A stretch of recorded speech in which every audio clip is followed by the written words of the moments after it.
ಪೆಟ್ಟಿಗೆ ಅಂಗಡಿಯಲ್ಲಿ ಕಳ್ಳತನ, ಬಾಗಿಲು ಬೀಗ ಮುರಿದು ಕೃತ್ಯ. ಪೆಟ್ಟಿಗೆ ಅಂಗಡಿ ಬಾಗಿಲು ಬೀಗ ಮುರಿದಂತಹ ದುಷ್ಕರ್ಮಿಗಳು ಬೀಡಿ, ಸಿಗರೇಟ್, ಗುಟ್ಕಾ ಸೇರಿ ಚಿಲ್ಲರೆ ಕಾಸು ಬಿಡದೆ ಹೊತ್ತೊಯ್ದಂತಹ ಘಟನೆಯೊಂದು ಮಂಡ್ಯದ ಶ್ರೀರಂಗಪಟ್ಟಣ ಟೌನ್ ವ್ಯಾಪ್ತಿಯ ಗಂಜಾಂನಲ್ಲಿ ನಡೆದಿದೆ. ಮೈಸೂರು ಟು ಬೆಂಗಳೂರು ಹೆದ್ದಾರಿಯ ಸರ್ವಿಸ್ ರಸ್ತೆ ಬಳಿದಂಥ ಜಯಮ್ಮ ಎಂಬುವರ ಕಬ್ಬಿಣದ ಪೆಟ್ಟಿಗೆ ಅಂಗಡಿಯ ಬಾಗಿಲನ್ನ ಹಾರೆಯಿಂದ ಮೀಟಿ ಬೀಗ ಕತ್ತರಿಸಿ ಕಳ್ಳತನ ಮಾಡಿದ್ದಾರೆ. ಘಟನೆಯಿಂದ ಬಡ ಮಹಿಳೆ ಜಯಮ್ಮ ಕಂಗಾಲಾಗಿದ್ದು, ಸ್ಥಳಕ್ಕೆ ಶ್ರೀರಂಗಪಟ್ಟಣ ಪೊಲೀಸರ ಭೇಟಿ ನೀಡಿ ಪರಿಶೀಲನೆಯನ್ನ ನಡೆಸಿದ್ದಾರೆ.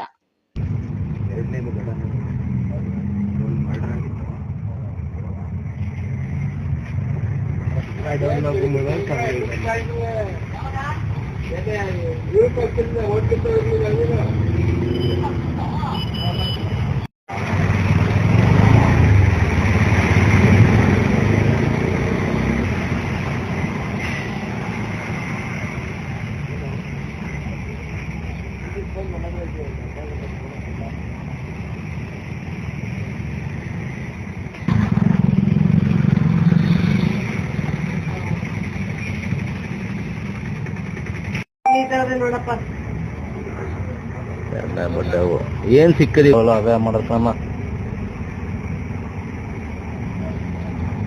ಹೊರಗಡೆ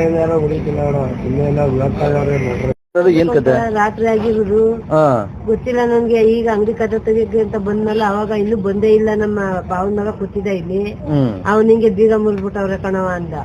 ಬಂದ್ ನೋಡಿದ್ರೆ ಡೋರ್ಲಕ್ಕೆಲ್ಲ ಕಿತ್ತಾಕ್ಬಿಟ್ಟವ್ರೆ. ಒಳಕ್ಕೆ ಯಾರನ್ನೋ ನುಗ್ಗಿಸಿ ಎಲ್ಲ ಲೂಟಿ ಮಾಡವ್ರೆ. ಕೇಂದ್ರ ಕಟ್ಟಕ್ಕೆ ದುಡ್ಡು ಮಡಗಿದೆ ನಾನು. ಆ ದುಡ್ಡು ಇಲ್ಲ, ಸಿಗರೇಟು, ಬೀಡಿ ಏನಂದ್ರೆ ಏನಿಲ್ಲ, ಗುಟ್ಕಾ ಸಾಮಾನುಗಳು ಏನು ಬಿಟ್ಟಿಲ್ಲ ಅಪ್ಪ. ಯಾವಾಗ ಆಗಿರೋದು? ರಾತ್ರಿ 6:30 7 ಗಂಟೆಲಿ ಕದಾನ ಹಾಕಂದೆ ಹೋದೆ ನಾನು. ಆಮೇಲೆ ಬೆಳಕರೆ ಗಂಟ ಬರೋ ಗಂಟ ಹಿಂಗಾಗದೆ. ನಿಮ್ಮ ಹೆಸರು? ಜಯಮ್ಮ.